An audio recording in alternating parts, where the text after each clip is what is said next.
Hi, this is Kyle Cease, and it's the day after the election, and we currently have no idea who our next president's going to be. And I wanted to talk about why that's a fantastic thing.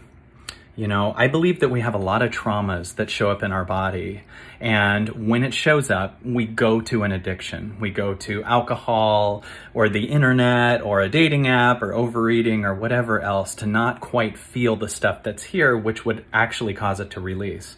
And probably the most subtle addiction I think we all have as just a human, it's part of being alive, is the addiction of needing to know which direction that you're going, right?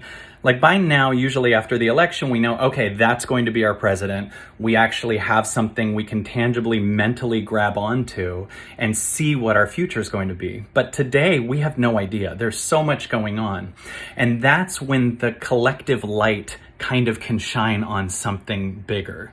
You know, it's not only us figuring out who our president's going to be, it's with everything. It's that we need to know what our future is going to be as far as relationships or how we're going to have a career that lasts 20 years, you know, and then we can grab that and not feel what's here. But if 2020 has shown us anything, it's that you have no idea what's going to happen, right? Like, think about how in 2020, things that you predicted were going to happen in a week totally shifted. Like, it takes like a month now to do what 20 years ago it would take like years to do, right? That's because we're changing timelines, right? And so when you see a future, it's because you're here and you're looking linearly at this thing, like it's a floor of a building.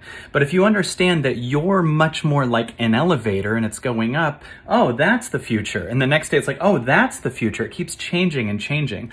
So much that scientific pollsters were completely wrong about the election.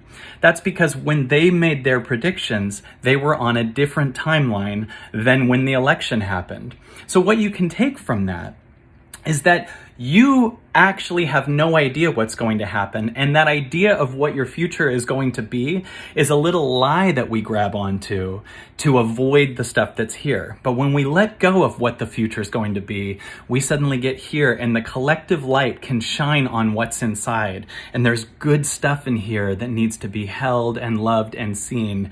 And when it is, it will release. So be excited that we're in the moment of uncertainty, because uncertainty is where all the magic happens. And right now, that timeline is moving faster and faster and faster. And we are going to learn to actually fully surrender into Source. So congratulations.